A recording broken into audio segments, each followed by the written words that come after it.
Hello and welcome back again to the Selfishly podcast, the lockdown editions.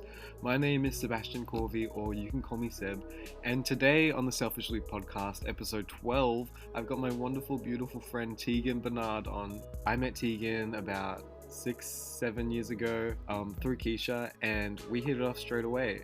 I'm so excited to have Teaghan on the podcast. I've been wanting to have her on for a while because I know that she has had a wild life so far, and I just really wanted to have her on the podcast to share it. We talk about a lot of different stuff. We talk about her cruise ship experience, which, a bit of a disclaimer, we talk about subjects around sexual assault. That can be a bit hard to listen to, but at the same time, I think they're important things to listen to. I'm so proud of Teaghan, and I am really happy that she's comfortable enough to share this story with us. It's pretty amazing and heartbreaking, but you'll just have to tune in. It's really interesting. We talk about a lot of other stuff as well, as in her trip into spirituality, some old boyfriends she's had, lots of travel times, haunted houses. It's a roller coaster in the best and craziest, worst ways. But it's amazing. I'm so excited to share it with you. If you want to check out Teaghan's website as well, because she has her own business, you can check out Willow and Sea. I'm going to link it in the description below. Some amazing stuff she's doing as well. I love it, and I love her, and I'm so excited for you to hear this podcast. I'll stop rambling again and take it away, me.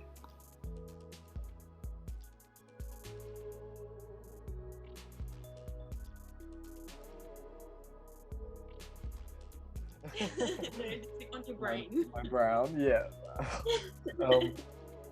Well, welcome, yes, to the Selfishly podcast. I'm here with Teaghan Barnard. Hey. Hi. How are you? I'm good, thank you. Good. Good. How's I have a life? question before we start, please. Yeah. Did you just drink water out of a vase, by the way?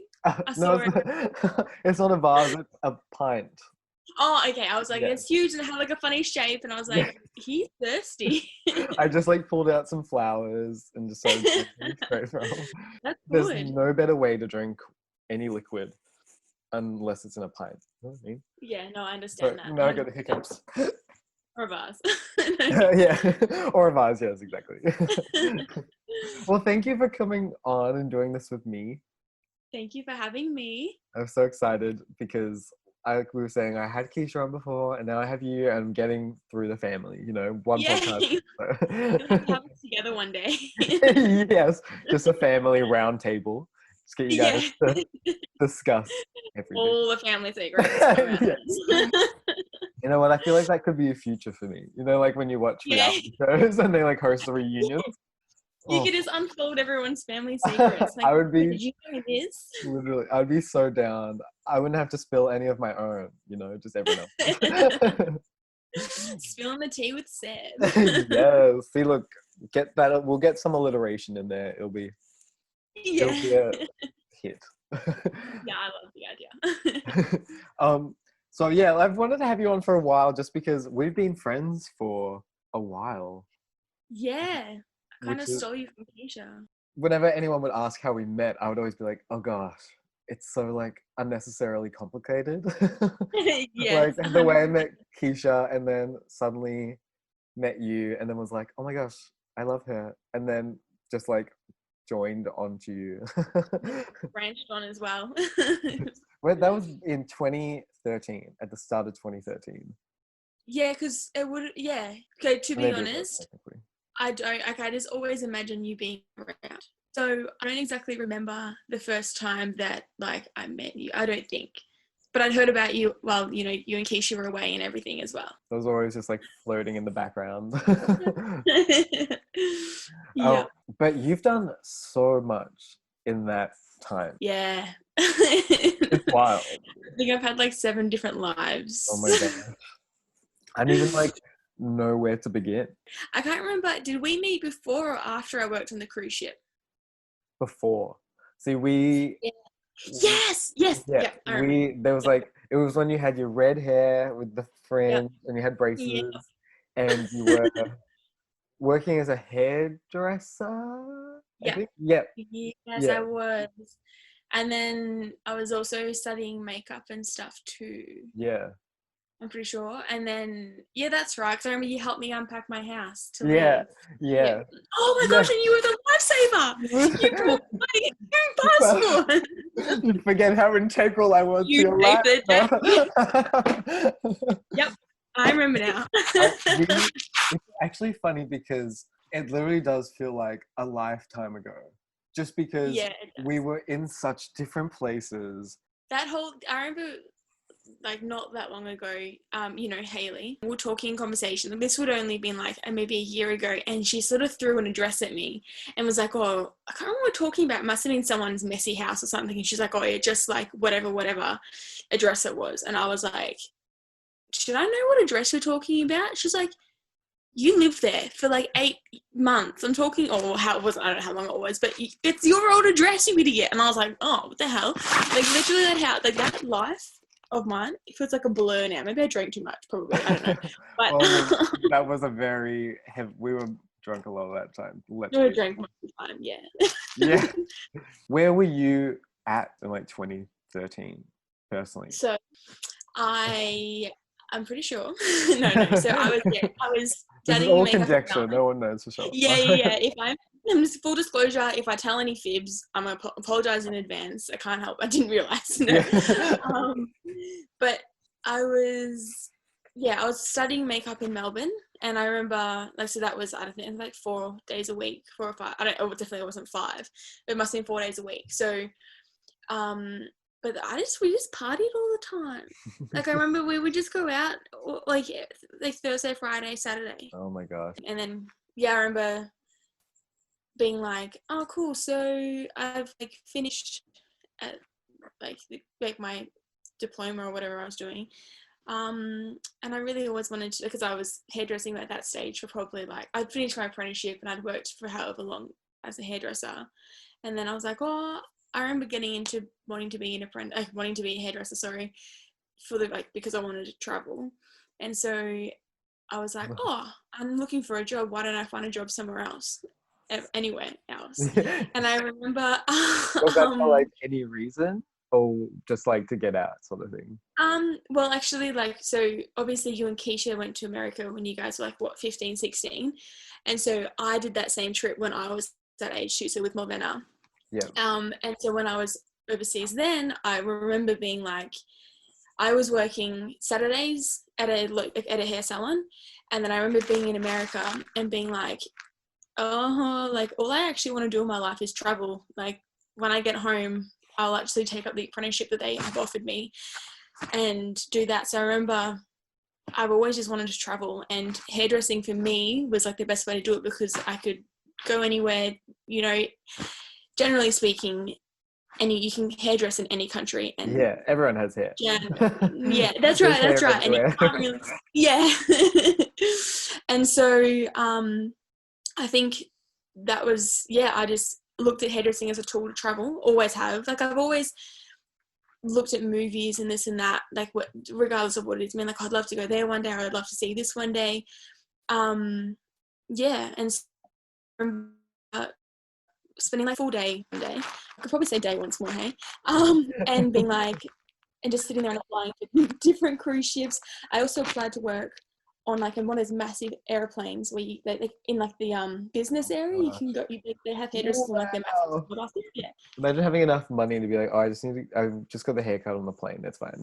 100%. Yes. So I applied there. I don't know, boutique sort of places in nice areas, so like Hamilton Island. But I always wanted to like, I remember when I was an apprentice, I saw like a cruise ship article thing in like one of the hair salon things. Yeah. And I was like, let's do that. So applied, and then my uncle, I was telling him one day, and he was like, oh, don't bother applying that way.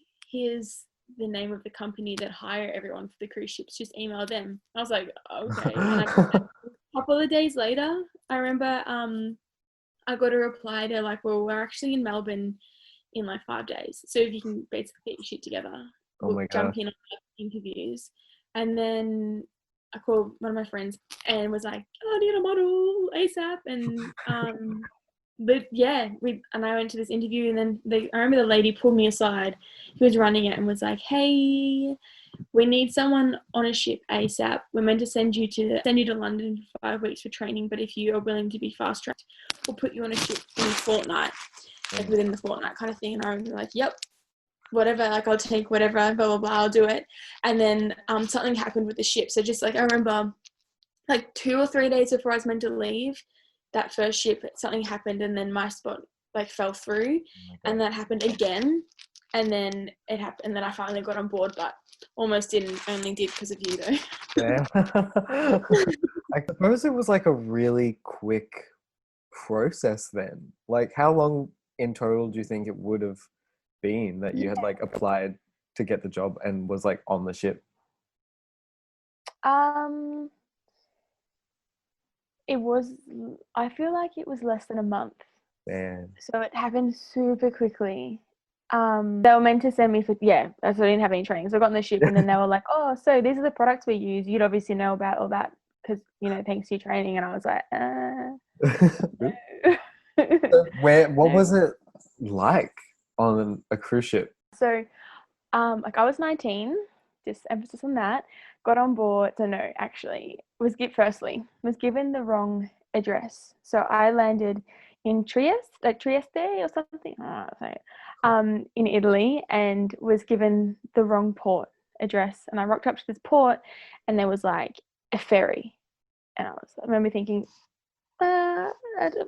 surely that's not like, surely not. And obviously, like, I didn't speak any Italian either, and I'll just never ever forget being like, oh shit, I have no idea what to do, and I'm meant to be on this ship, and you can't miss a cruise ship.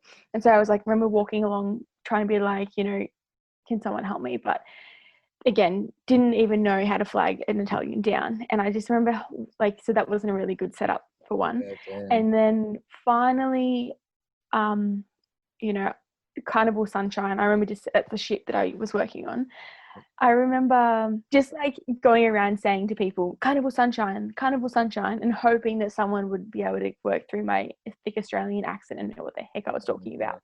And then this one guy was like, I could see him behind the counter talking to someone, and he came over to me, and he must have spoken a little bit of English, and he basically had said, "You're trying to find the cruise ship?" And I was like, "Yeah." And so he had, like, he said to me, pointed in a direction and said, "Just follow the coastline, you'll find it. It'll take you a while, but you'll find it." So here I was. I'd been traveling it had been such a stressful experience. I left my passport at home. Seb saved the day, brought it to me, got on my plane, and then got drunk in Hong Kong by myself and nearly missed my flight, and drunk Teaghan.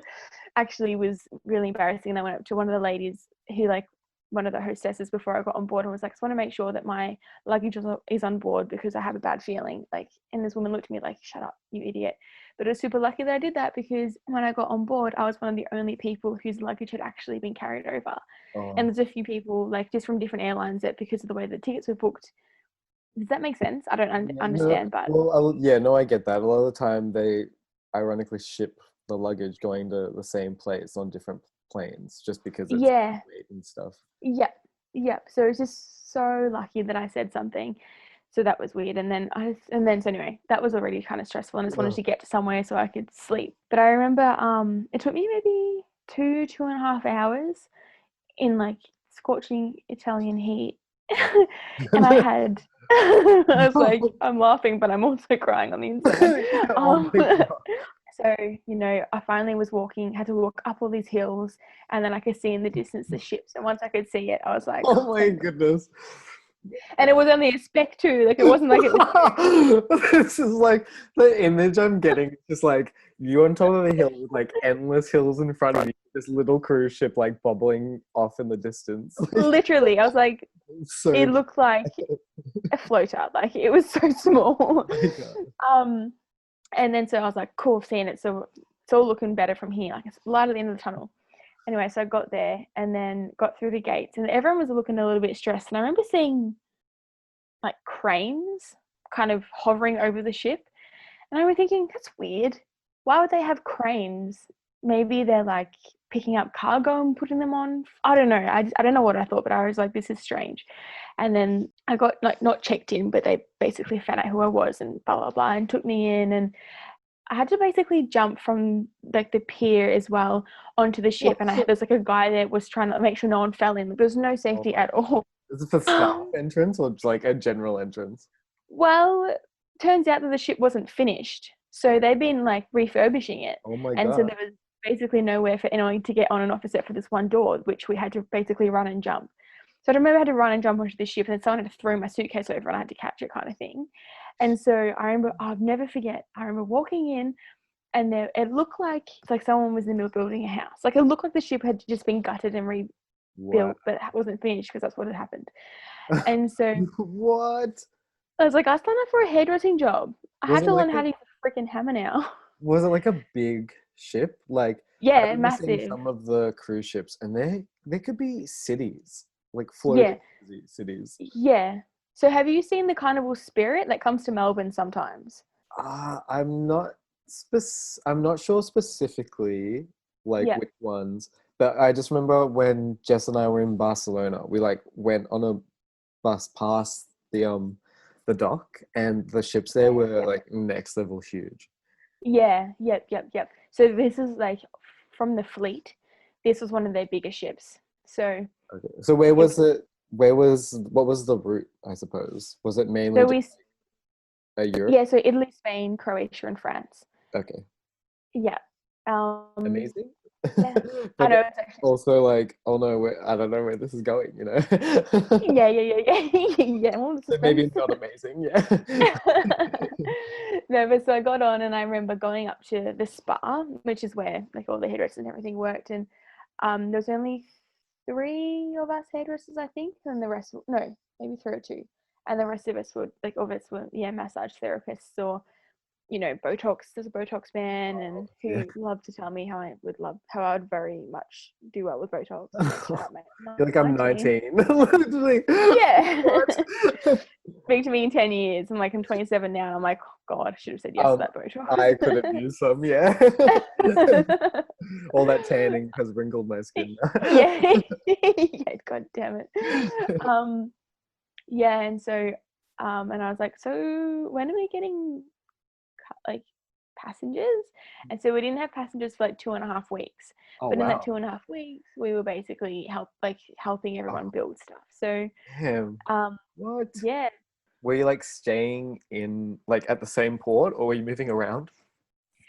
So we were there for a little while. I couldn't tell you exactly how long, but we picked up our first bunch of passengers in Venice. So I think we might have been. I'm pretty sure we stayed in Trieste. I'm pretty sure that's how you say it. For the 2 weeks, and then we ended up setting off to Venice, which took a few days. We weren't in a hurry, so it was like they weren't flying or anything. But also too, for the first few weeks, because we didn't have our room set out for us either, so we were put in passenger rooms, which was like fine. But then the day that it was getting ready to get passengers on, we still didn't have our rooms because they weren't finished. They were like building them, and so it was literally the morning of embarkation. I think that's how I can't even remember now. But so basically that's when all the passengers come on board, and they were due to arrive at 9. So we had to be out of our rooms by 6. So we were out drinking with a lot of the workers that had to get off the ship at the next stop. And so I did not get a lot of sleep. And I remember this woman was banging on our door to like, get out, because she's like, need to clean the room for people that are paying to be on board. And I was like, anyway, so crazy. What was it like? Did it feel like a big shift when all the passengers came on board? Did people feel more stressed about everything around the cruise ship? Like, and by people, I meant like the staffers. So for all the staff, so it was like that, you know, crunch time was coming, and I remember walking. Have you seen Dexter? How he uses like. Oh no! Wait, you're talking about the clear plastic sort of thing. Yeah. So there's those sheets everywhere throughout like the whole ship, basically because they were building this, building that. And I remember like walking through one day being like, this is creepy as. And also too, there was like welding going on in every corner and like everywhere. It's like we're all breathing this in. But so then like the closer it came to passenger day, everyone was getting really, really fiery. But then I remember like the night before, it's almost like a sense of, not a sense of peace, but like everyone was like, well, it is what it is. Well, the crew were like, it is what it is. But I don't think like the people high up were definitely not like that. They were not at all. Because then we had heaps of issues. Like I remember day one, people were coming up to the salon to be like, just to sort of check it out. And, you greet them and blah, blah, blah, blah. And so many people were like, my room's not finished. I've walked in and like there's wet paint on the walls and someone else's room was flooded and it was chaos. Absolute chaos. Could you imagine absolute chaos. You've paid so much to get on this boat and flown however far you need to get there. And then the room you paid for isn't even finished yet. You'd be so angry. There's one woman, she's like, I have no carpet on my bloody floor. Like, what is going on here? What? Like, crazy. And it's not like they can stay in their room one day and then they can stay in another room another. Like they're in there for I don't know how long for, but you know what I mean. Yeah. So for us, our ship, our routes they alternated 9 and 12 days. Okay. Damn. So they were either on there for 9 or 12 days. So it's like, and again, if you're on holidays, you don't want to be in one room and then a couple of days later be shifted to another one. So bad. But and the changeover of people, were they working for long on the boat after? Like, how long would it have been till it was completely finished? Did you make it that far? To be honest, I feel like there was probably I feel like once I left, there probably was still stuff that they had to do. Like it was just full. Like it's just total chaos. And so was that was the whole rest of the trip then just chaos as well? Weird. Yeah. What was it like? When I think of cruise ships, I think of those jobs where there are people who take it way too seriously, maybe it's at a theme park or something. They're just too into it. Was there a culture of at camp, I suppose there was a camp culture? Yeah, definitely. So there was the people that had been, this was their, I don't know, 10th ship or, so they knew the ropes, but also too, they love telling you about it. And then, and even people from other areas as well. I don't know, the spa area, I had a few friends that I was really good friends with and I really enjoyed their company, blah blah blah. But I just classic, at school I ended up sort of hovering without realizing towards the musos. So I was friends with the band that played and cool. We all became really, really close and I was like, oh, just all us drama kids at school. But yeah, and then you had people that work in the hierarchy and stuff that you just didn't really have time for, because again, it was their life. They were just those people that probably would never go back to normal life because they have just grown into this fishbowl world and they'd never leave. Does that make sense? Yeah, no, I can totally imagine being consumed, the idea of being able to travel all the time and then just there's this one job, it's their own little world, it's controlled. 100%. I remember one of the first days that I was on board, a girl that I met, which is it's a whole other story, I'll tell you about in a second. She was Australian and remind me to go back to her. Yeah. But so she was Australian and she said to me welcome, you're about to experience how it feels to be surrounded by thousands of people but be the loneliest you've ever felt. Oh. And I remember thinking, holy shit. Welcome aboard. What have I got myself into? Yeah. But she's right. It's I get it now. How long had she been there for? Did she So no, she'd worked a few different ships. So again, she's such good quality. So super weird. So she actually lives 45 minutes from where I live now. And so wow.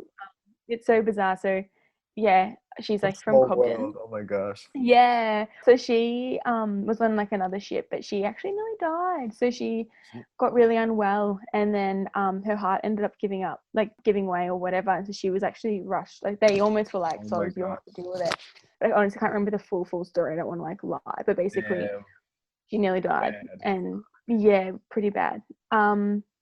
She went back though to work on cruises, but not in, because she's a hairdresser. Yeah. So not in hairdressing. So she went back to work in the art gallery, which was really cool. But Damn. And so like when she said that, was that like um was that within like the first week of getting on sort of thing? Or yeah, damn, I reckon that's it was probably brutal. like day one or day two. I Brutal remember being honesty like, at least. yeah, I was like, well, don't leave me. Yeah. You can't plant that seed and then, I don't know, just stay with me. Yeah. Like, because are you allowed to interact much with the guests outside of your job then? Is like Um, Well, that's also a fun story. So as far as guests go, you're not allowed to travel along the same hallways or stairwells or what else, like lifts or anything as them. If you see someone in the hallway, you can say like, hello and, hello, have a good day or whatever. But if you were caught going into a guest's room, you get kicked off the ship basically. damn. Yeah. So very strict protocol in that regard. But yeah.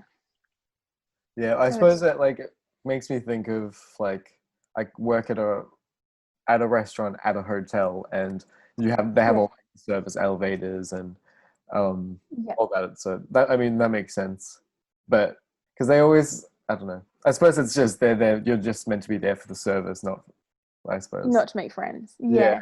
Yeah. But in saying that, I don't know if you remember, but mum actually, so throwback to whatever year that was, 2013, 14. Yes. I like in the middle of the ocean back then as well. The only way I was able to call home was basically I had to buy like a little phone card and then do it on my mobile. But we obviously had Facebook and everything then, but for some reason like you couldn't call through Messenger back then or anything like that. So I had said to my like family, I was like, look, you're not going to hear from me for the first couple of weeks because I know that if I call home I'll get really homesick. So bye, and I'll chat to you when I'm like strong enough to talk to you, Yeah. kind of thing. And so I hadn't contacted home at all. And then mum was like, oh, I might just do some Facebook stalking and see if I can find the cruise ship that she's on and like keep an eye on her or whatever. And I don't know what she was doing, but basically she came across a Facebook page that was public, and it was all the passengers that were due to embark on this particular date were able to add themselves to the group, to the Facebook page. So mum requested to join and was like, hey, I'm not going to be on this cruise, but my daughter's actually working on there and we haven't been able to contact her, and we just want like someone to go up and say, oh, like, your family says hi or whatever. Yeah. And then so she ended up becoming like super friendly with like heaps of these like guests that were yet to embark that I had no idea existed.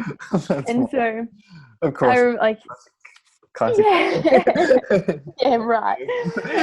Um, so that was weird. So I remember That would have like been that like a was weird. Truman Show sort of moment, actually, now thinking about it. Just like people coming up to you that you don't know, being like, hello, Teaghan.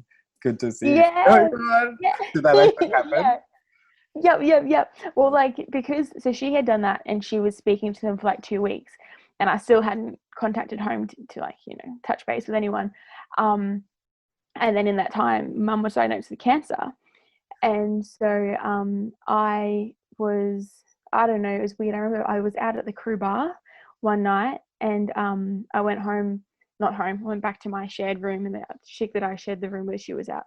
And I was like, oh, I might try and call home and see, like, I remember calling home. Mum was like, oh, we've been trying to contact you. Like, Oh hope my you're sitting down and letting you know that, like, I've actually diagnosed with cancer.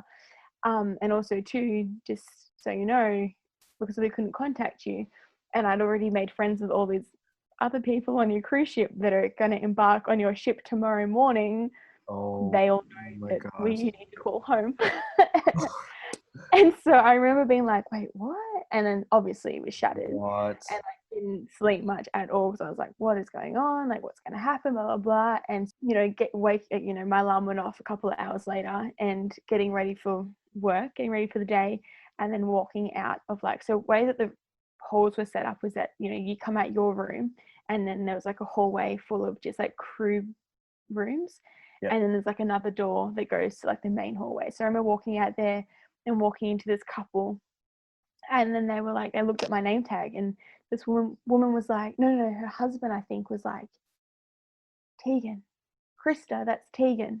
And then this woman was like, oh, Teaghan, hi, it's so nice to meet you. And like threw her arms around me and was like, oh, so nice to finally meet you, like blah, blah, blah. And her husband, also gave me a hug, and I was like, what is going on? And then she's like, oh, guys, need to tell you that we've spoken to your mum and you need to call home. There's a bit of an emergency going on. And I was like, I just spoke to her. Oh my God. And I was like, it was the most surreal thing. And so she's like, what's happened? And I had sort of said to her, and so she told like the rest of their friends. So then it was the best cruise ever, because all these like randoms are coming up to the salon to be like, are you okay? Like bringing me food. That's actually so nice. To be honest, I thought you were going to say something really bad, like management got angry about it or something. I really hope this does not go that way. So I'm really happy that it was a good thing in the end. Yeah, no, it was good. It was so good. It's like, it was crazy. That's what you kind of would have needed at that time. I cannot even imagine. It was bizarre. It was it just feels like a dream now. Just that whole situation just feels like an actual dream. And because they were on for 12 days, so that's like a longer cruise. Yeah, and I still keep in contact with them all. So Krista and Rob, who are the ones that initially bumped into me, basically. I've gone and visited them in America. So they live in Colorado, and I've spent months with them at a time. So I basically, quotations, lived with them for a month and then came home, and then I went back there again on my last America trip and spent heaps of time with them as well. And so friends for life. Yes, that's so nice. Like a nice thing to come out of obviously terrible situation. So weird. So then how long, because you came home pretty quick after that. Yeah, so what was that process like? So mum was like, don't come home. We'll get it sorted. If we need you to come home, we'll let you know, but we just need to tell you what's going on because you need to know. Yeah. And I was like, all right, and sort of sticking it out. And at that stage, I had a really good group of people around me. There was a few people that I just would never, and I have never associated with again ever. But there was a couple of real good eggs, who were really supportive. I'm very thankful for, and blah blah blah. And then I was like, no, I'll stick it out and do my full contract. And then Sorry, how long was the contract for? So it was meant to be for 9 months. Okay. Yeah. And so at this stage, would this have been? I reckon it must have been maybe a month and a half, 2 months in, not yet halfway. But then, and then one night I had my drinks spiked and was sexually assaulted. And surprise. And then, so then it became kind of dangerous for me to be on board because, so I was very lucky to have a very, very good friend who I met, and I ended up basically crashing in his room pretty much most nights after that. And literally it was good because there was a massive storm. And I was in a bunk, and it was. Of course, there fucking was. What the fuck? Yeah. So you can imagine the ship, which is back and forth, back and forth. Gosh. But so once that had happened, because this person, he somehow kept getting a key to my room and stuff, and I'd come home after work, and he was like, "Hi," and I was like, "Fuck." So basically, I was like, "Bye, Felicia's," and got out of there. Fuck that dude. I'm so sorry that happened. What the fuck? It's okay. I know. And people are fucked. Proceeded to show me all these photos of his wife and kids as well. And I was like, what in the world? I hate humans. Yeah. That's castration. Yeah. Well, it was just weird. It was weird because he, like, I remember going up to him one day, like the next day after it first happened, and being like, "What the fuck did you do to me last night?"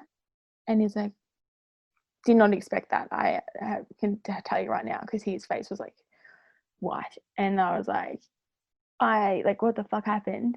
And then like a little, like after, like, you know, like I said, like kept like popping up here and there and everywhere, and then I think I vaguely remember like seeing other people like passing, you know, whatever.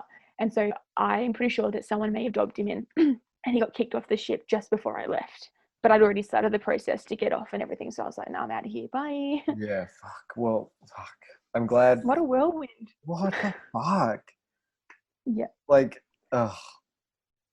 I'm glad, like you said, you had at least a good circle of Yeah, people. yeah, 100%. And so They- like it wasn't until like a couple of years later, I was staying with my friend and I kind of mentioned something about it. And I was like, remember that guy? And she's like, yeah, like your boyfriend. And I was like, he wasn't my fucking Oh, boyfriend. And oh, then she's like, that's what he was telling people to get the key to your room. I was like, that. what the I was like, no. And then she's oh, like, I knew it. that's so So fucking gross. she's like, well, where were you staying? And I was like, in Zach's room, because he was like a genuine human. That's fucked. That is awful, especially It in a was so place bad. where you're meant to feel safe Well, yeah. and oh, even scarier because you're stuck on in the ocean, in the middle of the ocean. Yeah. Yeah. Yeah. Yeah. What was it like? I mean, kind of connected, but I suppose you don't have to like. No, no, Like, no. what is that like as well? Like being stuck. You know what I mean? Like you're Yeah, stuck in yeah. the ocean. Stuck in the ocean, just say taking all that aside, so just ignoring that part of it, Yeah. it's very, that in itself is super overwhelming in the sense of like, I remember being at the back of the ship one day by myself and just looking out, and we were on our way to Croatia. And I remember thinking, geez, like we are so insignificant. Like we could get swallowed whole by this ocean and no one would ever find us. Like I'm so insignificant. So That's that was really cool. And yeah. it also, yeah, Terrifying. that was bizarre. Yeah. I can't describe the feeling. I remember saying to people back home, like, I feel like everyone needs to experience that feeling, whether it be working there or being just in such like a, just I don't, I can't even describe it, but it's just bizarre. Then with everything else that happened as well, that was also kind of terrifying, like Yeah. just super terrifying, because yeah, very terrifying, because like it was almost like a bit of a not like a done thing, that's like a bad term, but it was not unusual for people to do dumb stuff like that and know that they can get away with it because of On the ship. international waters and no jurisdiction. So basically there's no law in the middle of the ocean. You can get away with anything. Yes. What? I don't know. Yeah, Like I so know, like, like I know about that, but I just suppose I didn't think about that in regards to like cruise ships. Like, do they yeah. go that far out? Well, I suppose I don't even know what the process of like a criminal thing happening on a ship would be like. Yeah, so it's like, I remember like when I told my family years and years, like 5 years later, mum kind of got a little bit obsessed with like looking it up. Yeah. Sorry, mum, if you're listening. Ugh, But she was like, "There's nothing." I was like, "I know." That's why there's no point telling anyone about it for 5 years, because there's nothing that can be done. I don't know if you remember the lady. She was on her honeymoon with her like newly husband, and she was actually gang raped and murdered on a cruise ship by the crew members, and they found her body in the ice thing. And they got away with it. They all got off scot-free. Sorry if this podcast has turned super dark. wow. Oh my goodness. No, I But mean, yeah, life happens. So wow. What the fuck? I yeah, know. I'm looking into later on. That's wild. yeah, crazy. That's So I knew scary. that going in and was kind of like, oh, it'll be fine. And then so that happened with that guy, and then some other dude. One night tried to like pull me. We had like a crew party, and he tried to like pull me away, and I was like, no, like he was Turkish, And I was like, no, no, no, like polite, like, no, no, no. And then another friend of mine, he was like older and just like hilarious. He was like one of the singers at the piano bar, like just another golden character, just Yeah. super cool. Like anyway, and he kind of caught on as well and was like, what is going on? And I was like, this is bad. And then this guy who was in charge of all the maids or like the housekeeping or whatever, he was like the king of the housekeepers. But he cornered me. So the way that this room was set up for this crew party, there was like sheets to stop the door, rather so that, like, I guess so that the guests couldn't see in, if that makes sense. But he grabbed my arm, this like dude, and tried to pull me like out. And I remember being like, what the fuck is going on? No, this can't happen again with like someone else as well. Like, no. And I remember, so Zach, who's the guy who I'd just been like crashing in his room, and this other guy Darren, they both saw and were like, oh, and then this other chick, oh my god, Dora, who were like, they were all friends as well, and they kind of like knew what was going on and stuff, and they're like, so then they followed and were like, oh, what are you doing with Teaghan? Like, no, she's with us, like, you know. And so then that's kind of, so that was when Zach was like, you are not, this is like, you are not, like, this is not happening. Like, you're not sleeping in your room by yourself ever again. Like, I don't care how long you're on the ship for, like, you are crashing in our room, blah blah blah. So that was really good. But so thank God for him. Holy 100%. I feel like all these years later, with like all these like intense psychologist appointments and years of therapy, I need to message him to be like, just a heads up, you've actually, like, thank you. Yes, you have no idea how important you were.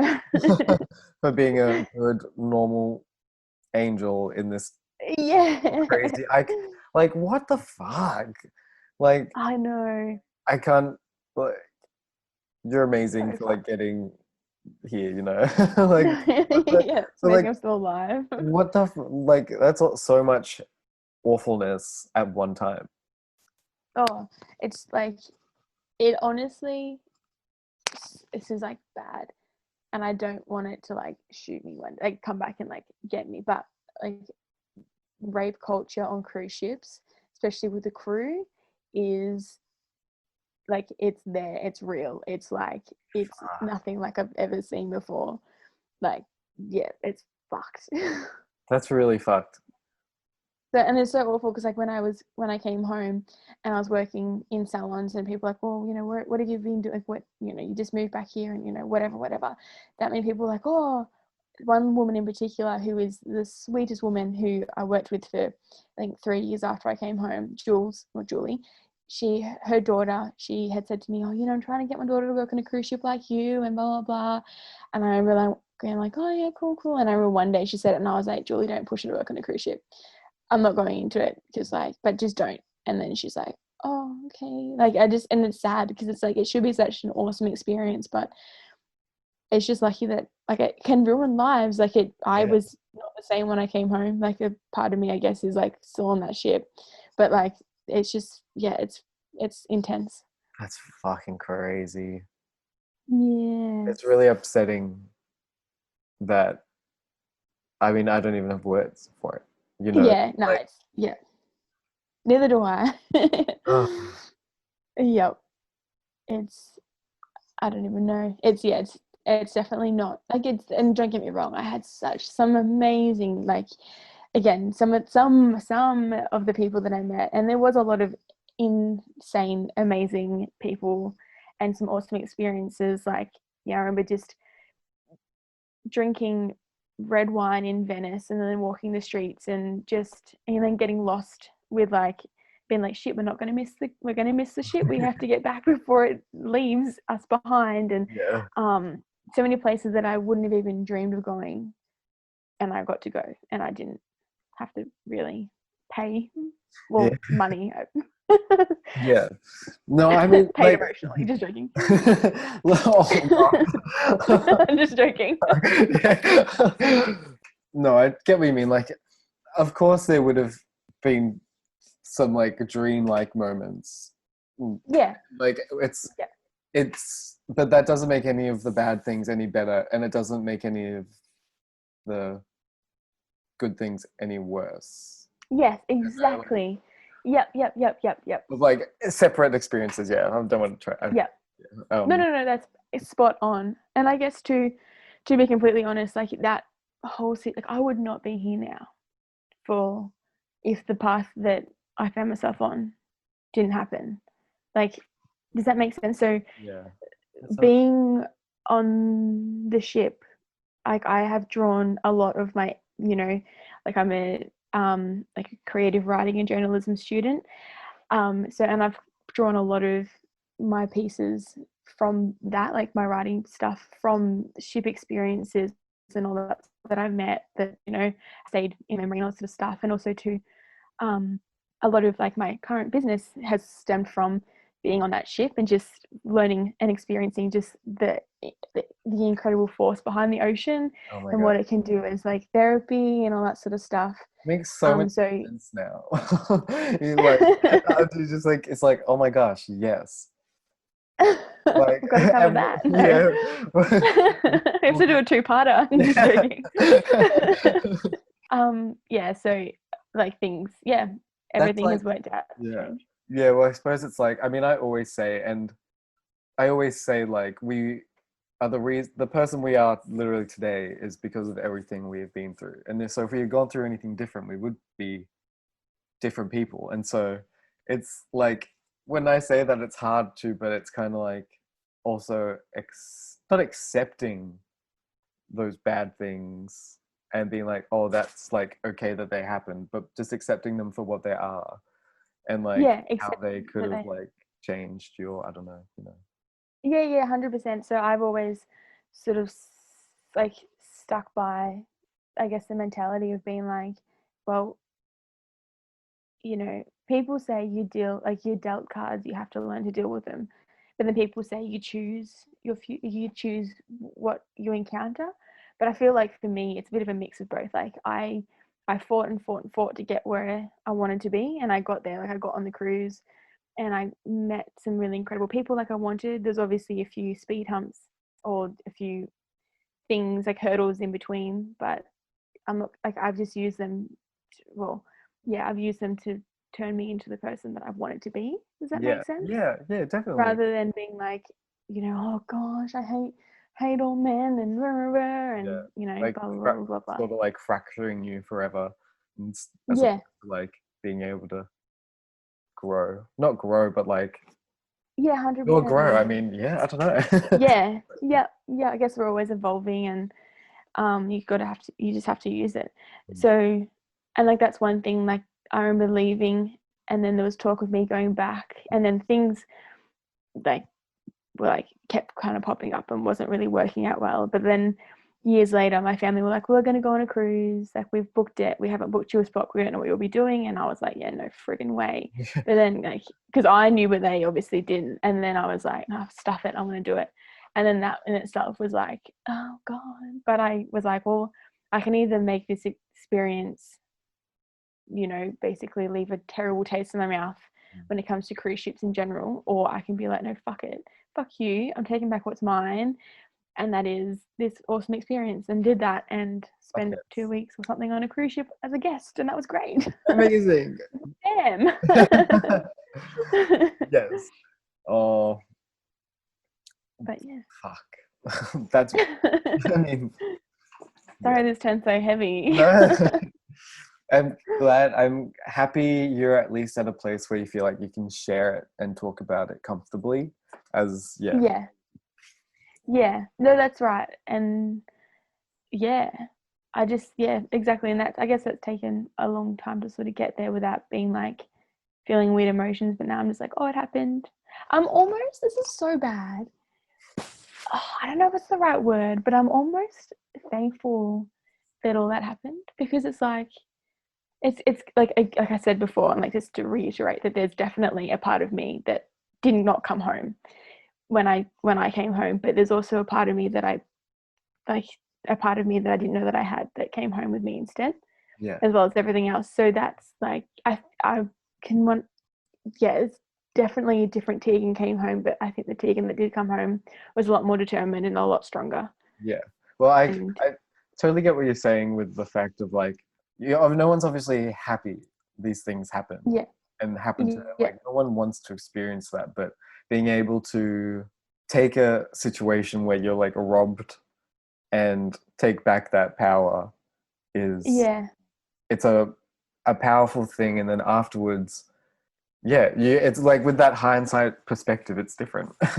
yeah, 100%. And I remember growing up, I don't know where it came from, but I had the mentality that, like, you know, bad things happen in the world, and so I'm just really lucky that something hasn't happened to me that's like that as bad as it's things that have happened to someone else. That doesn't even make sense. But even like when that all kind of happened, I'm like, could have been so much worse. Like, I put up a fight, and does that make sense? Like, could have been a lot worse, Crazy. Regardless of the situation. Yeah, so it could have been. I do get what you're saying. It's still a crazy fuck situation. Yeah, yeah. So no, but thank you for talking about that. Actually, No, because I mean, it's obviously not easy stuff. no, thank you. It's therapeutic talking about it. So yeah. thank you for opening me up. Flower and bloom. I always think stories are important because sometimes you just need to hear something. It's always can be empowering hearing from people who have gone through those types of things. So I think like it's good when can share that in a comfortable sort of thing, Yeah. I guess it makes the whole situation a bit more approachable as well, and it gets rid of any, what's that word? Stigma. Yes. And I guess those things need to be in conversation. Yeah, because they are difficult conversations to be had. Yeah. Yeah. So how long after all of that did it take to get off the ship then? Pretty much.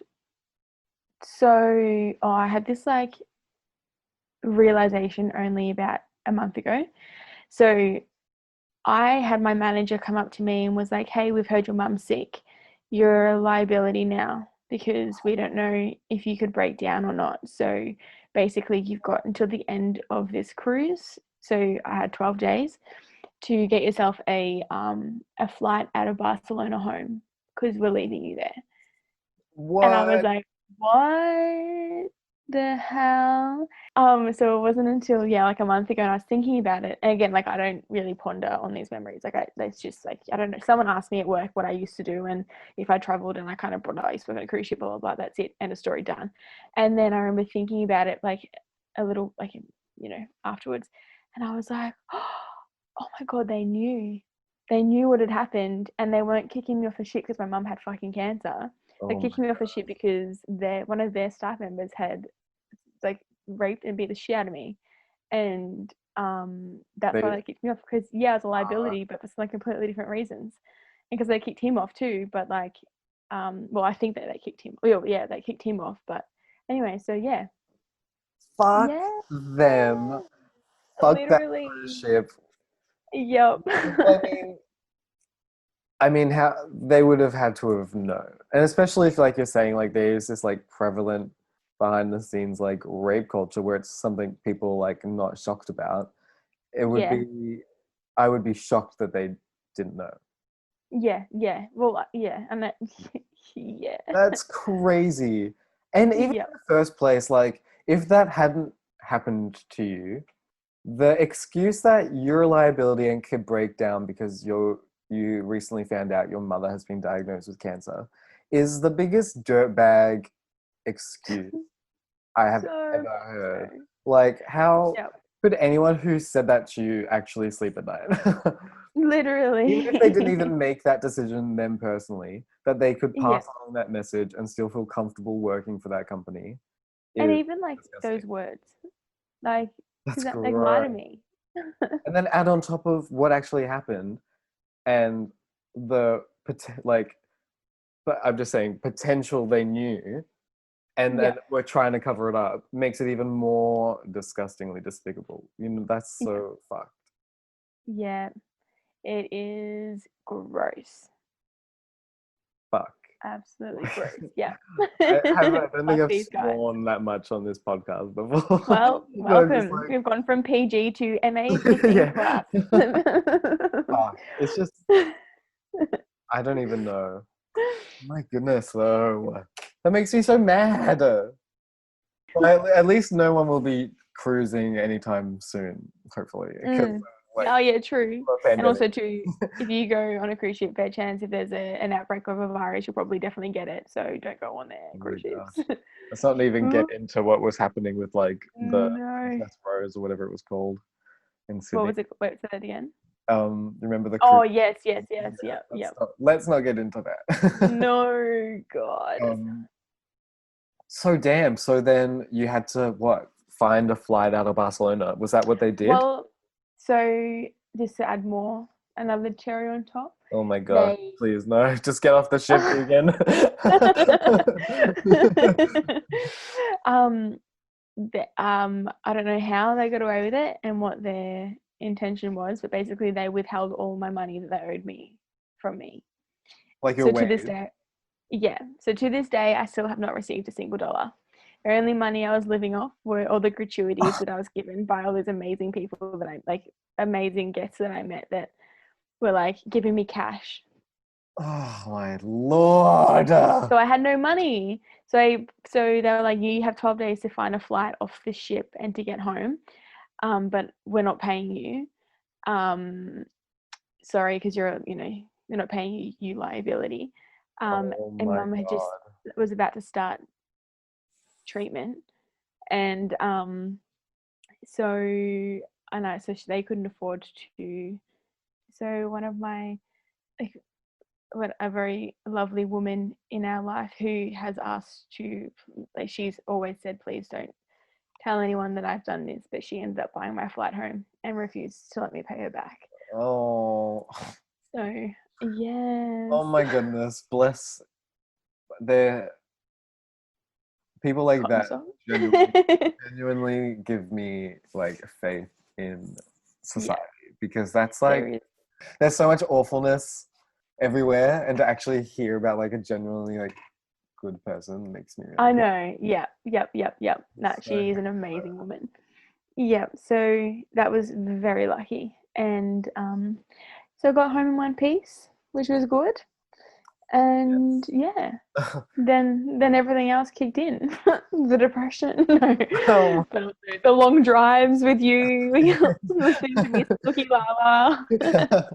Oh my gosh, but not even being a Suki Lala though. Like you always like just had this like happiness about you regardless of what was happening, like you've just like always had that weird power of like sunshine.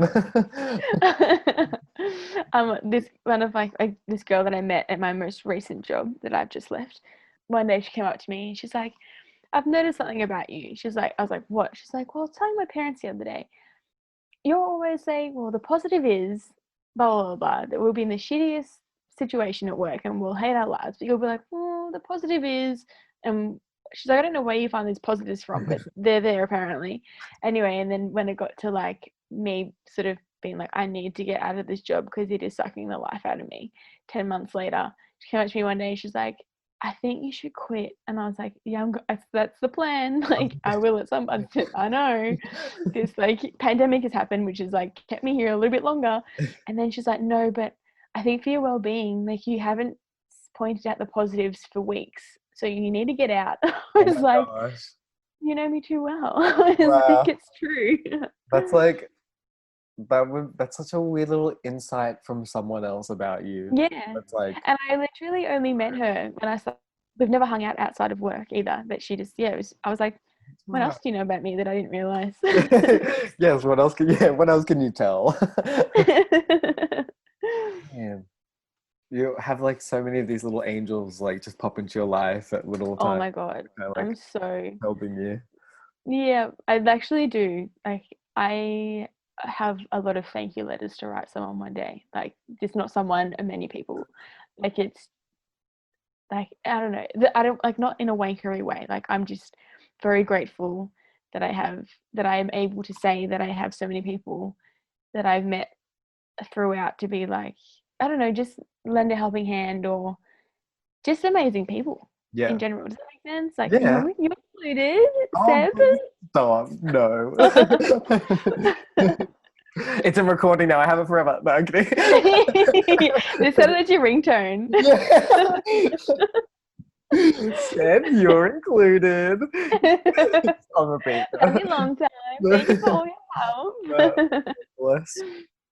Oh, But yeah, so it's crazy. what a hectic time. And that wasn't even Yes. a year. No, that was like not even a year at all. That was like just give or take 2 months Oh from my start God. to absolute finish. That's crazy. Like, what happened? I suppose, what did you do when you got back? Like, I mean, obviously I like know because I was there, but I mean, You were there. I don't know, like, no. The end of I don't it. know. Yeah. If you remember something, by all means throw it in because my memory is vague. But I remember I went back to a salon that I worked at a few years prior, and I just worked there 3 days a week, and I had Tuesdays off to take mum to chemo, and then I just like obviously I was dealing with a lot of stuff at that stage, so I was really not like probably wasn't good to be around, but also like just very in my own head and just mentally not at all stable. And then which actually was nice in hindsight because it really brought out like some real, I don't know, it highlighted certain friends. Does that make sense? And like I became really close with you, and then I also became really close with my friend Kim, who lives down the road, and I also went to high school with her for a few years. And then I started off, so I was at this, I said to that boss that I was working with 3 days a week, I was like, or 3 or 4 days a week, whatever it was. I was like, said I need full-time work, and then she was like, nah, sorry, I don't have it. So I ended up getting a job closer to home, just like in a salon, which is when we started working on films together, or we did like that, Yeah. that's like around that time. And so we did that, but then also I started doing my advanced diploma in effects. So that was like all prosthetics and stuff as well. How long did you do that for? I think that was for 6 months. Yeah. Like the whole course? Yeah, so that was like, so I was able to work, so it's just weekends. And in that time I made another couple of very great friends. The main Chicky, who I, for no particular reason, but we just lost contact for a couple of years, but we've actually like rekindled again this year. Grace, and I think you have possibly met her as well. So then myself, Grace, and another chick who we are not good friends with, and we both do not have any time for, we rented a studio in Williamstown, where we, so I would work, and then quite often we'd go to the studio and just work on prosthetics that we were making. And so that was really cool, and we were around like a really good creative bunch, but it wasn't like I just burnt myself out personally. I just was working 5 days a week and then doing stuff at Williamstown, and I just didn't it was just, I don't know what happened, but I just wasn't really into it, I guess, that much anymore. I became really spiritual. Yeah. And I love that. I just was like, I just want to just do Reiki and do mediumship, and I just want to give readings. Oh my So I God. was like, bye to all this time and energy that I'd spent trying to claw my way to the top and work on films. I just don't know what happened, but there was like a switch and it flicked. And I remember coming home one day and being like to mum, I don't want to do this anymore. I want to be a spiritual lady and just do that. And I remember she like looked at me, like basically nearly dropped whatever she was holding, and she was like, what are you talking about? That's kind of No. amazing though. Yeah. I can totally see that happening to you as well. Just like having epiphany come out of somewhere of your mind and being like, this is what I need to do. Well, So I sorry, I was just gonna say, I remember before you'd gone on your cruise ship as well, like you were already pretty spiritual too, even then. So have always I've always loved it and always been very, like, I guess a bit more inclined than not, if that makes sense. Yeah. And then, I just don't know what happened. It was almost like my brain was like, cool, we're good now, we're ready. Yeah, I don't want to do this anymore. And I just want to do this. And within that, like, I basically stopped being a part of the studio. But I literally walked out of the door and left everything there, which is, I hate myself now for it, because like I never went back. And then within a couple of days, I'd enrolled in a short courses in color therapy and crystal healing. Oh, wow. And did Reiki courses, and I used to go to mediumship classes every Wednesday or Tuesday. Oh, wow. And if you're happy to move on to that period of my life. Well, you want to move? You want to move past the spiritual leader part? Oh, no, Or move on to that? No, move on. Oh, Move on. I was like, hold on, there's something after the spiritual leader part that we just like can skim over. No, that's something we need to get back to. Did you not know that I am your leader? But yeah, so then that stage of my life happened. So you were studying it. Yeah. What does that entail? Like, what were you doing? Well, okay, so a lot of people are going to be like, you lost me, it's spiritual, It's whatever. like, especially with spiritual stuff, like no one can say anything for certain about it anyway. So yeah, either way, who knows? Yeah, feel free, let it all out. I want to know all about it. Well, if you got all night. But yeah, so I did these courses. So online workshop course things, and then which were tying into my weekly catch up with our mediumship group.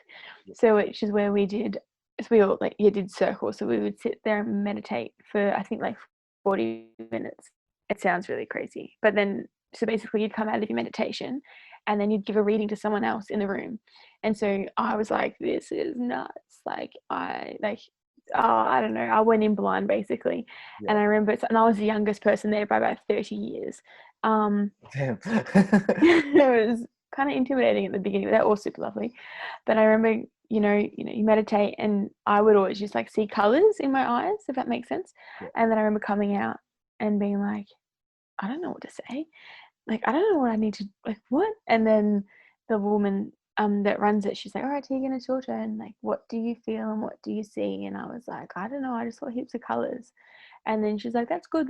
She's like, what are you thinking? What are you feeling? And I was like, whoa, this is so weird. But I was like, I feel like I'm connecting to like this woman that was in my group. And then she was like, okay, I can't remember her name. Anyway, but then I was like, sort of started saying all this stuff that I had in my memory as my memories, or as a memory, but they weren't actually mine. And I was like, this is what I'm seeing, blah, blah, blah. And she's like, oh, that's weird. I know, for example, I sort of said, I can see like a man, and I described this man working in like a hilly area, but working on a train track. And it was like, I sort of said to her, it was centuries ago, like it would have been a long time ago. And this man is I was focusing on him. There was a few people there. She's like, yeah, my dad was actually built the railways in wherever this area was, and just sort of stuff like that. So I was like, what? So then I was like, cool, this is actually possible. I want to do this because this is really nice. And once I sort of opened up to that, I forgot about this. I would have clients come in and sit down, and I would start doing their hand. Like, the moment I touch someone, I would be like, oh no, what's happening? And yeah, this one day, this woman came in, and I put my hands on her shoulders to be like, hey, like, what are we doing today? And I used to always do that. It's like a bit of a comfort thing. Like, look, you're safe with me kind of thing. And I put my hands on her shoulders, and I just felt this, like, I don't even know, because I don't sit there, like, I don't look and see like a full person next to me or anything. But I remember doing that and being like, oh, I'm so sorry. And she's like, what are you sorry for? And I was like, I could be completely wrong, but has your sister just passed away? and she burst into tears and she's like, she died this morning. And I was like, oh my God, I'm so sorry. Oh my God. And then anyway, so then she became, I don't know, that was really nice. I think, well, for her, she came back like a couple of days later and like thanked me for talking to her and all that sort of stuff. So I was like, I want to do that. That's what I want to do, is to sort of like help people in that regard.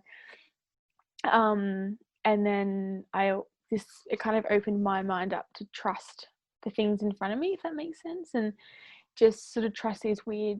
Someone said to me, like someone in like one of my classes or groups or something, she had said to me, like, if you're ever thinking of saying something, say it, because it's not going to come to your mind, or do it because it's not going to come to you unless it's something that's meant to happen, meant to be said, or meant to be heard, or whatever. She's like, no matter how uncomfortable it makes you feel at the time, just whatever happens, walk away knowing that that person needed to hear what you're about to say. Does that make sense? Oh my gosh, yeah. And so I was like, kind of have run with that now forever. That's wild. But yeah, and just like little things, like not little, like I remember, just like side note quickly, this woman, I had a dream one night that I was washing this lady's foils out, and I had put blonde foils in her hair, and I pulled them all out, and all her foils that I put in blonde came out pink, and I was like, how do I tell this woman that her hair's turned pink? Like, what have I done? Having like a meltdown in my dream, got to work the next day and I was doing foils, which wasn't out of the ordinary because I used to love foils. Yeah. And then I went on my break and I came back 20 minutes later to wash her foils out and started washing them out in the sink. And then the next thing, all this pink came out in real life. And I remember thinking, what has happened? I looked, and then one of the women that I work with, Julie, who I mentioned earlier, she like threw in the mirror in my face and she's like, Teags, sorry, we put pink foils in her hair. Don't stress, like they're meant to be there. And I was like, oh my God, I'm not more sure. I dreamt this last night, like, and that is like, what the hell? And I told her, and she was actually like she was actually a teacher of like some sort of group thing, and she's like, that's weird. And she had a similar dream, but not about hair, but it was like a similar dream about someone saying to her, I had a dream about you last night, and she had that dream the night before. And then anyway, so that was weird, because then she's like, it's a sign. I don't know. Stuff like that happened a lot at that period of my life. And I was like, what? Welcome. Like, let's do all that. Yeah. But I like kept doing that. You know, I then met my ex-boyfriend. Spoiler. And then like around that time, it got like that whole mediumship class thing got really overwhelming in like a good way, but also too like I don't know, I struggled to switch off. Does that make sense? So yeah. This one lady, her name was Jill, I remembered.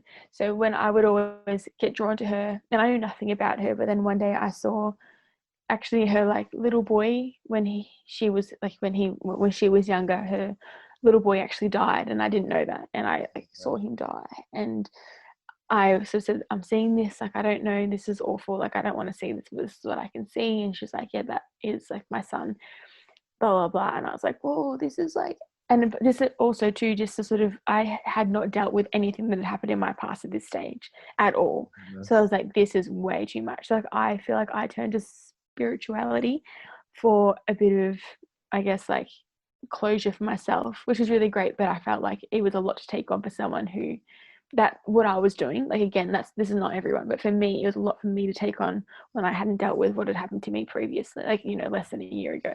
Yeah, I mean, people go to those like spiritual people for emotional help and guidance, and so kind of, you know, they're kind of like expecting, I suppose they're not expecting you, but you want to help them, so you kind of like take it on in like an empathic 100%. Way, I suppose. That would be hectic. Yeah. So that was weird. But yeah, then I just kind of struggled to sort of switch off. Was it becoming like a thing in your everyday life where it was like impeding? Is that what you sort of mean by it was like getting too much? Or do you mean in the sense of when you were doing it, it was becoming too much? No, so for me, I was like, so there's a bit of two elements, I guess. So it was in my everyday life, things were popping up all the time. Does that make sense? So yeah, I'd be like, I don't want to do this right now. Like, just stop and give me a minute just to sort of be in my own head. You know, I remember, it sounds so crazy. No, but I remember like going to bed a lot of like most nights and being like, you know, when you're almost asleep, but you're not quite. and just hearing like all these voices in my head, but literally just hearing like, I guess, things trying to like tap in and being like, Teaghan, like, can you hear me? And I remember going to see a psychic, and she was like, what, you have like an army behind you trying to like, A, guiding you in the right direction, but A, also like being, not A twice, but B, trying to like tap in.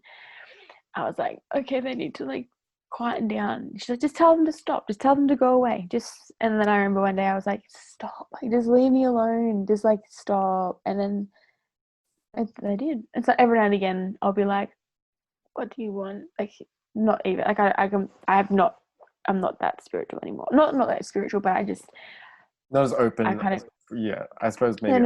yeah, that's right. I just don't follow the cues anymore. I'm like, okay, cool, good night. Yeah, Free it's guide. like you get your Wi-Fi switched off to that sort of stuff. Yes, 100%. Yeah, I'm disconnected. But, Um, before but we go, that's funny you say like how they said to you to just tell them to like go away. I literally remember one time in high school we lived in this 2-story house that I was like convinced there was a ghost in, and I remember oh, telling grandma about it, and she looked at me, and in the most, not stern, but it was just like a very serious moment, it felt like, and she was just like, all you have to do is tell them to leave you alone, you don't want them around anymore, and it should be fine. My first reaction wasn't even like, oh, this is weird that grandma's saying something like that, you know. It was more just like, oh, she's like okay, being like for that's what I have real. to do. Yeah, you know, Yeah, like yeah, that's yeah. the answer. And I remember doing it, and I'm pretty sure it did help, I think. Yeah. It's funny, isn't it? Like, yeah, it's weird. So on that topic, only a few weeks, or just before all the lockdowns happened, I was visiting my family, and Keisha had mentioned that our childhood home was up for sale or something. I don't know.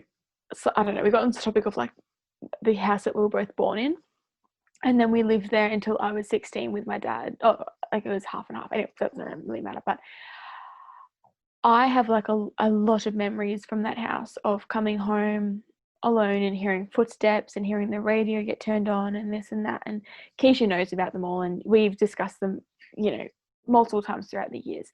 Anyway, so we were just reminiscing, trying to cover my toes with a blanket.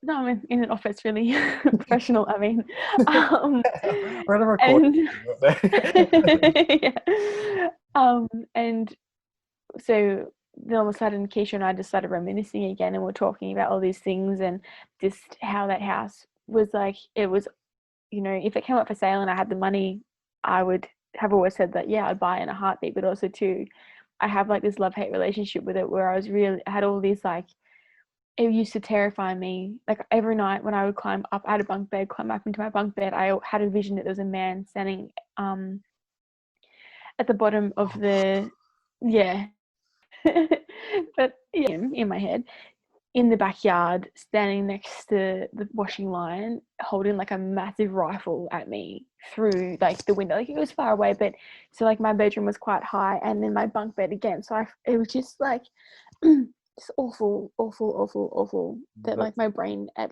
so young would go to that. And then I remember when in summer, Dad would leave the wire door locked, but the wooden door open to let like the summer air in or whatever. But and same deal, like I'd always, whenever I would never say to Dad, can you close the door, I'm scared. But I always had like a feeling that there's someone outside just watching our family just do stuff, and just I always had those thoughts. And then being home alone, and then so Keisha and I were going, talking about that, and then I was like, oh, remember the time, like I'll never forget when I woke up looking at the window because the neighbor's light was on like behind us, and I remember seeing a man like digging in his backyard and being like, why are you digging at like midnight? And I remember being like, that's weird. And then going back to sleep and telling my dad in the morning. Dad was like, what the hell? And then Dad actually, like when they're at work, like kind of like jumped over the fence and be like, what the fuck is going on around here? But Keisha and I were talking about all that, and Mum and Steve, my stepdad, for those of you that don't know, they were looking at each other and like giving each other shifty eyes. And I remember thinking, I was getting like mad because I was like, what are they doing? Oh Why my are they god. judging like our stories? And then Mum's like, okay, so do you want to hear what we have to say about that. I was like, yeah. And she's like, I have no recollection of any of that happening. And I was like, so what you're saying that will make, because we ended up getting to like, not a brawl, but Keisha and I were like, excuse me. And so she's like, none of those things actually happened. I was like, so it's not all in our head. Like, what the hell? And she's like, no. And it just was like so weird that like, I don't know, I guess as a child, you're susceptible to like weird shit. Does that make sense? Wait, hold on. Wait a second. Yeah. So, So what she do you reckons. mean? That's like a twist. That's like a no, that wasn't Yeah. real. Like I remember like nearly started crying. This is literally what, like what are we now? This would have been in like February that we had this discussion, or March. And yeah, so basically she's like, I feel like, because there's probably a lot of emotional manipulation going on, and in like that house, I guess as like a child, just like warps into all this weird stuff. I don't know. Does that make sense? It just was super strange. It was just weird. I was like, so wait, you don't remember? She's like, I'm not saying that those things didn't happen. She's like, but you've never spoken about them with us. And I was like, I guess I haven't, but I don't know why I didn't. Because like my parents or our parents have been divorced since I was 3. So like Steve's pretty much always been around. But I don't know why as a child I didn't think to be like to mum, hey, so this weird stuff's happening at like dad's house. But I remember like it was true because after my poppy passed away, I must have been in year 5 or 6, and Nana and I did we did like a road trip with her sister, so like my auntie as well, up to Uluru, and we scattered his ashes. And then Poppy's best friend, the childhood best friend, and his wife flew in from the UK. He was from the UK, and I was telling Carol, like normally Carol and my nana, about the situations of just like feeling like dad's house was haunted and all this sort of stuff. yeah. And then Carol was like, oh, this isn't good. So I remember I don't know what she did, but where she got it from, but she wrote out this thing. She's like, when you're home alone next at your dad, or not home alone, but when you're in your room next, just say these words. I think it was like 3 times. And she's like, it should fix everything, basically. And it did. Like I remember doing it and keeping the piece of paper just in case it happened again. And I just didn't have any of that weird stuff. And I stopped thinking that people were at my window, and it's strange. It's crazy. I'm Like, honestly like, the way I'm about to say this is gonna sound like I'm not being serious, but I am being serious, because I'm like totally into the idea of haunted houses. And not even like 100%. haunted in the sense of like, oh, there's like a ghost dangling around, but like more so about just like see, this is the part where I'm gonna start sounding a crazy person. No. Where like an energy can just like exist really like strongly in a space. Because it's like, Yeah, no, 100%. I think of the time I was in this restaurant with a friend and her boyfriend, and there was this man in there who was being super obnoxious. Like he was being obnoxious to his girlfriend and then to the wait staff, and just like being really loud and just like gross. And Yeah. it felt like there was this like gross thickness in their air of like everyone Yeah. sort of understood like that this guy was like being gross or something, and Yeah. you know, like everyone can feel that without it necessarily being like a direct thing. I don't know, Yeah. but It's like, not like it's a shade of color that's floating around. Like it's almost like an aura. yeah, exactly. It's like it's this invisible floating cloud in an area. Yeah. Yeah. Well, it's No, like when people 100%. show like they always had, it's like a photo, not a photo, it's like a diagram of an atom, and it'll be like the nucleus or whatever in the middle, and then it's got the whatever rotating around it. It's like that's Yes. like the scientific look at it, but it's actually like a little cloud kind of thing. Like, you know what I mean? Like it's so small, and anything, it's just like this little like fragmented And thing. it just feels around like a Yeah, negative or positive area. I yeah, feel like everyone has their own little cloud of something yeah. they carry with them. But I feel like that house would be weird. Unless it's just my brain now, but I feel like there's some sort of energy tied to that house that's like strange. In my humble opinion. Damn. But yeah. Do you, I suppose now in hindsight, across your life, do you sort of see moments like that like flick up for you? Yeah. So I lived, when I moved down this way, for the first, like, oh, not the first, but for a stint of time, I was living in an old house that was falling apart, and that house was freaky as, definitely haunted. But I was never in a situation, I don't know, but I like lived there by myself. Does that make sense? And it was fine. Does that make sense? I Like a few think times. I do get what you mean, because it is a weird thing to explain, of being like, Yeah. I'm uncomfortable and it feels like a weird space, but I'm not at that point where I like can't step foot inside. It's more just like it's like an odor you can't smell sort of thing, I suppose. Yeah, that's exactly right. Like, you know it's there, and you know that you should be able to smell it, or you're about to smell it because you know it's there, but you can't because it has, I don't know, it's just strange. I'm not sure if this house, I don't know, it's very strange. Considering like that original house was like my childhood house that I grew up in, you'd think that it wouldn't, I don't know. If you have two different houses, you got like this old derelict house that's like falling apart and it's really feral, and then you have this beautiful, shiny, pristine, brand new, sparkly house. If this sparkly house has like these weird vibes or weird aura about it, weird energy, and this derelict house has a much better energy, you're going to feel safer in this derelict house, even though you want to feel safer in this Yeah, pristine, beautiful house, yeah, which I think is what I experienced with that. that's so interesting. It's so true though. Like, just thinking about it though, like sometimes you can go into a building that's just like you said, like dilapidated or might be creepy or unsafe, and be like, oh well, it's just this place. But then Yeah, you it's just you that. can sometimes find these places where they're just like, oh, it feels a bit off in here. Yeah. That's But I feel like those sort of things, I was picking up on those weird energies a bit, just like in everyday life. And then I felt, yeah, found myself in Canada traveling, and I realized, oh, cool. So not everyone is super spiritual.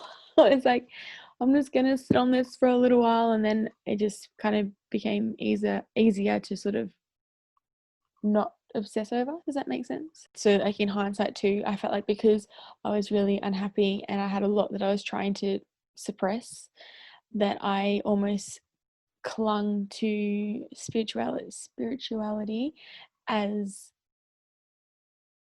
I don't want to say as an outlet, because I feel like in hindsight it became a bit more of an addiction. Does that yeah. sound right? Like Oh, it's that's almost like I was gripping onto it for dear life, to be like, guide me, tell me what I need to do and what I need to be and why this life is happening. And I yeah, like yeah, no, I yeah. can understand. And so you were traveling, and so you felt like you were just sort of like pulling away from it, or it was like more of a consciously pulling away from it, or Yeah. So I kind of had made the decision. I was like really into it and all that sort of stuff, but then I was like, kind of, it's taking over. Like, so my ex-boyfriend, who I was with for like a few months, so I remember thinking, being like to him one day, oh, I feel like you're gonna leave me, but I feel like you're not gonna leave me, but I feel like you're gonna leave me. And he's like, awkward that you say that, because I just got approval to move to Canada for work. Oh, I didn't tell you about. And I was like, what the fuck? And then I remember saying to him one day, I feel like you're gonna meet this girl, and actually described his next girlfriend who he met while we were still together, and he ended up like getting with, well, like cheating on me with. And fuck. and, What? and yeah, so then that was weird as well. Just like, so then I don't know if you know that story. If you want to know, you can know about me like ending up overseas earlier. Oh no, you weren't here for that. That's right, because this all happened when you were overseas, and then when I came home, you, I think, were already home.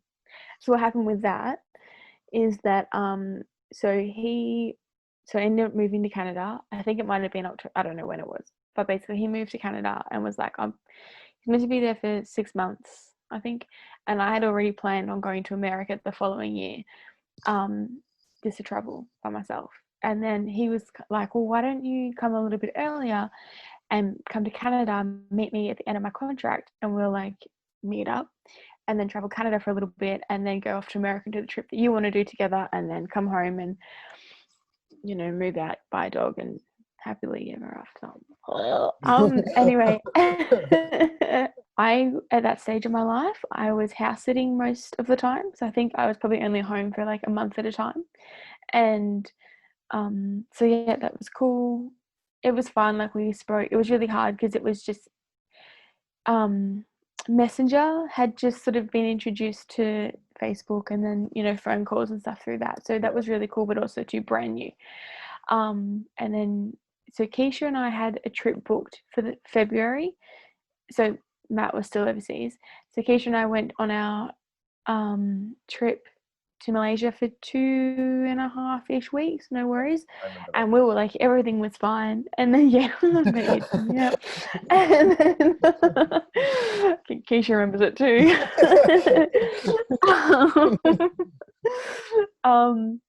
Everything was fine, no worries.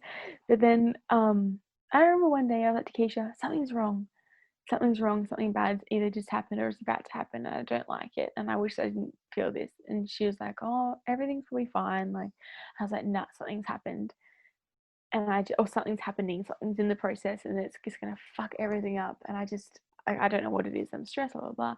And then so that was something like 2 or 3 days before we were about to leave, and then that whole time I was like, oh god. But then I remember on one of our last nights, we were like, Keisha was homesick. We both got tattoos, and I don't know what she was doing, but then I ended up watching that Eat, Love, Pray or something, whatever that's called. Yeah. That one. And and I remember watching that and being like, oh, I guess whatever happens. But also too, I can feel a massive shift happening, and I don't know how I feel about it. And I got home, and I was meant to go, like, you know, I went to bed to then start work the next day, sorry. And I remember just sort of trying to contact like my boyfriend and being like, so I made it back to Australia, like, thanks for touching base. Also, what the fuck is going on? Also, we okay? Like, I'm meant to be flying out to see you in 5 weeks and I feel really uncomfortable. He messaged me and was like, no, everything's fine. I fucking hate it here. I want to get out of here. And I'm thinking, what the hell? And I remember going into Keisha's room being like, something's not right. And then basically from then on, he went pretty cold and not like, yeah, just like cold and just really short with me. And I was like, what is going on? And then he's like, oh, I don't know what I don't know what to do anymore. Like, I don't know if I want to continue with us or not. I don't know what to do. And I was like, well, what we need to do right now is talk about this. Like, I've given you 6 months of my life of not seeing you and waiting for you, and I've changed my trips and stuff to accommodate meeting you, and you owe me 5 weeks to either sit on this or like talk it out with me and work out what the hell is going on. And then he like was just giving me nothing. So then I was like, so this is on like the Sunday night. I was with like a really amazing woman. Her name's Jo. I haven't seen her since, but she's an absolute gem as well. And I remember talking to her about the situation, and then I was like to her, I had an epiphany, another one of my epiphanies, and I was like, oh my god. She's like, what? I was like, I need to go to Canada this week and sort this shit out. And then she's like, oh my god, you're gonna do it, aren't you? And I was like, I'm not gonna tell him, no. And then anyway, so emailed my travel agent like that day, was like, get me on the next flight basically to Canada, change everything around. And I went home. So that was like on the Sunday, and then everything took like a couple of days to sort of work out. So they just say like the Thursday everything got finalized, and then on the Wednesday after that I was on a flight to Canada. Hadn't told him, basically like my family knew, and that was it. And literally got in, landed, spent like a night in which was amazing as well. I spent a night in Vancouver, which is where I met this another amazing human who I've actually caught up with a few times. Like, he's from South Australia, and we've like caught up, and love him. And then caught up a bus to where he was working, which is in the mountains, like 12 hours away from Vancouver. Oh my gosh. And I just walked into his work while he was making coffees, ordered my coffee, and he made a coffee and like gave it to me and was like, what the fuck? Like, what the fuck? And I was like, hey, so we have some talking to do. We have some shit to be working out. And then was there for 4 days and then broke up with him and then went traveling by myself. Wait, hold on. Wait. Okay, we have to backtrack for a second. What happened? So what did he do? What did he say after you were just like there? You can't just say. So he literally just like looked at me and was like, what, Teaghan? Like, what are you doing? Like, what is going on? And then I was, yeah, like, we need to have a chat about life because a lot of things have been put on hold because of you, basically. And then he's like, no worries. Spoke to his boss, and then we went for like a walk or whatever. And he showed me the area. It was like really good. Like that first day and first night, I was like, oh, thank God. Like I've just like saved our relationship. This is amazing. And then all of a sudden realized that like he was like a legit stoner. Like not even just like, oh yeah, bad, like dysfunctional, just total. Like again, nothing like whatever, that's your lifestyle, that's fine. But it could, like, it wasn't my, like it couldn't be my lifestyle. But then with that come like the lies, and then had started sleeping with someone else on the mountain, and that's why he was like, you know, whatever. But then was like, yeah, let's do this, let's make it work, blah blah blah. And then I just remember one day was like, it had another epiphany and was like, I'm out of here. I don't know where I'm going. I know nothing about this country. I never planned to go to Canada at all, ever. But I have to leave. And then I booked a bus. Well, I booked a bus while he was at work because he still had to work. And then he came home, not home, but like we were given a room because like to ourselves. Yeah. And he came back from working, and I was like, I leave tomorrow at 9 a.m. And if things are worked out, once you finish your contract, we'll meet me wherever and we'll pick up where we left off for our travels. If not, like, good luck to you. And yeah, never saw him again. Damn. Must be you made the right choice then there. Yeah, 100%. Yeah, he actually messaged me a couple of years ago and was like, oh, hey, like, where? I was like, the fuck do you want from me, mate? Like, get out of here. Was he still in Canada? Yeah, well, he actually was not, but he actually goes back now every year. I think he does. But yeah, still with that chick though, so it's cute. So you're welcome. Set you up for your future. Really an actual matchmaker. Well, actually, yeah. Why do I feel like saying that reminded me? Like, has that happened a few times? Yes. Have we spoken about this? Or was I'm pretty sure we've spoken about this before. I think we have. Because I'm pretty sure, like, that literally just, like, I think this has happened a couple times. Yeah, so literally everyone that I am with and then stop seeing, they meet their long-term partner. So, like, wild. Everyone that I've ever been with is now in a happy relationship. Oh my gosh. Well, at least like, but now just so like another spoiler for everyone, you're now in a long-term happy. I am in a happy relationship. So that's kind of how that all kind of got stamped out. So then I, ended up at this small town that I'd never heard of, and I met another Australian. Her name's Abby. And crazy.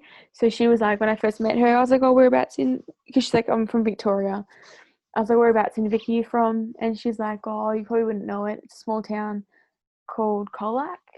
And I was like, I do know Colac because I used to work on a cruise ship with a girl named Kelsey, who's from Cobden, and they're like neighboring like towns kind of thing.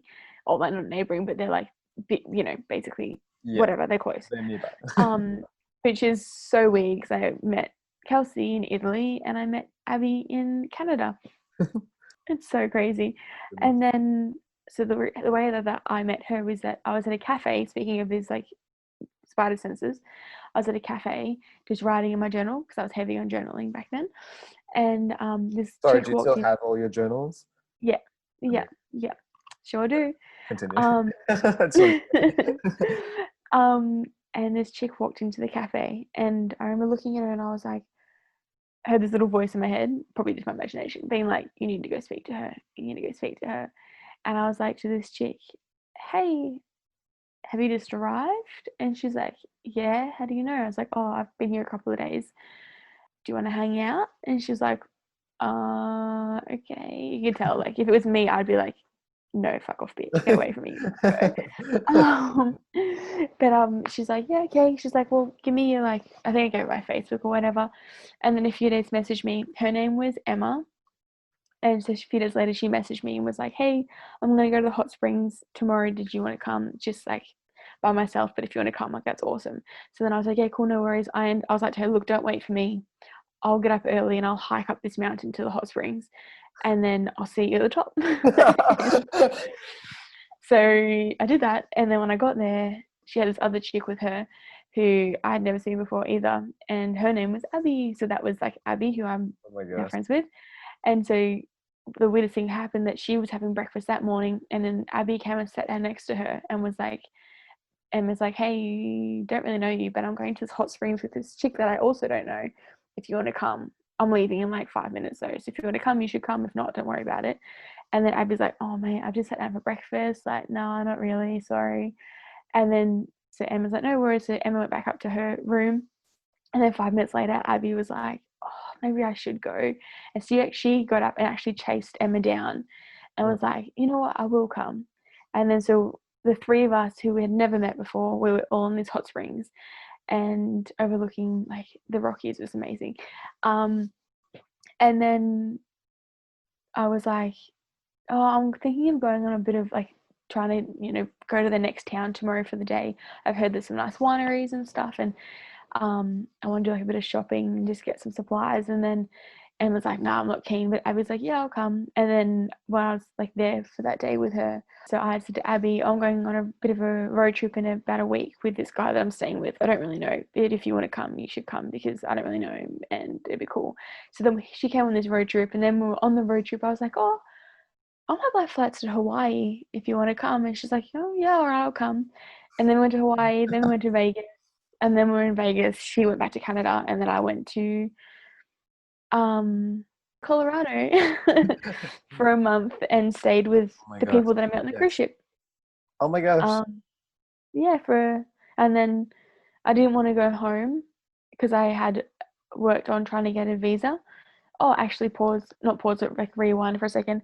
When we were on that road trip with that guy, he got really fucking creepy, and we tried to get away. And then I remember saying to Abby, I don't know what to do. We've hired this car with him. We literally have nowhere to go. We don't really know where we are. And we were couch surfing as well. So we were like in this house that we didn't know anyone. Yes. And then I kid you not, within like 5 minutes, I had a message from my uncle, and he was like, hey, just wanted to let you know that my partner, like his new partner at the time, like I only met her a couple of times, her family are actually living in Canada. I don't know where you are in Canada, but if you're near like Vancouver Island, go and stay with them. Like they'd love to have you. And I was like, we are literally about to board a ferry tomorrow with this crazy dude to Vancouver Island tomorrow. So if they can have us the next day, that'd be great. So literally we bailed on this dude, and then we legged it down to Tofino. And yeah, Another like blessing angel coming. Thank you. Yes. Oh my god. And then so we spent a few days there, just like regrouping, and yeah, and then What's so up then with these dudes being fucking I crazy? know I hate people, and I need to become like just fuck off humans, like male humans, big assholes. It's actually gross how many people have stories about It's awful. things getting unnecessarily out of hand, really creepy. Yeah. So you were That's saying right. him. I was in Colorado, and I was so this process. While I was there, I was trying to get my visa so I could like work in Canada and go back and forth from America because I love them both. And then so I was with the family in Colorado, and I was running out of money, and I knew that my visa was going to take a few extra weeks, and it should have been back by then or whatever. Anyway, so I was like, well, I'm running out of money, but I don't want to go, but I need to leave the country so that way if they approve my visa, I'm not like in the country and whatever. So I ended up going to Mexico for like bide time. I love that. Of course, I'm like, this is a TV series waiting to be made. Yeah, you got dibs on it. So then I was in Mexico. I was meant to be there for a couple of weeks, but it ended up being freaky as I don't recommend going to Mexico by yourself as a white female and staying in dodgy hostels. Like, that was a terrible idea. And like, I've again met some pretty hilarious people, but also too met some fucking like terrifying experiences. Oh my God, like, sure. There was a woman get hit by a car and just like totally. And then all of a sudden, like, all the locals started knowing my, like, I'd walk the streets, people were like, "Hi, Teaghan." I was like, Oh my like, God. don't even know who you are. So then I ended up like messaging my friends in Colorado and being like, she was a travel agent, and she's like, "Get me the heck out of here, please." So she booked me a flight for the next day. I was like, "I don't care how much it costs, just book it and ASAP, as long as I can get to the airport." And she's like, "Well, I can't get you one tonight because you won't make it, but I'll book you one for first thing tomorrow morning." So I did that, and then she organized me a bus, but the bus didn't turn up, which Oh my is, God. and I ended up flagging down a taxi, just getting in and being like, "Take me to the airport." But then I was so exhausted from like the drain of it, I actually fell asleep. And when I woke up, I was at the airport, thank God. But I was so stressed that when I opened my eyes, I was like, "Oh shit, what have I done?" But my it was God. fine. I got to and I remember like leaving, and that was great. And it was great. But then we went to, that's why I landed back in Colorado, and then we spent like a couple of more weeks. But then I went to the airport to go home because my flight date home had arrived, and my visa hadn't come back yet. So I was like, "Well, I'm gonna have to go home." And I was at I was at the airport checking in, and I got an email, and my visa had been approved, but I was at the airport, so I was like, "Oh, I better go home." And I kid you not, I cried the whole way home. This man next to me was like, "Are you okay?" I was like, "I just don't want to go home." He's like, "Oh, me too, love. Me too." So then you just came home. Yeah, so that's right. So I came home, like my parents' place for a week, and was like, "Oh no, I don't want to do this." And so I called Kelsey, who was still working on cruises, and was like, "Hey, remember how I joked about coming across and milking cows?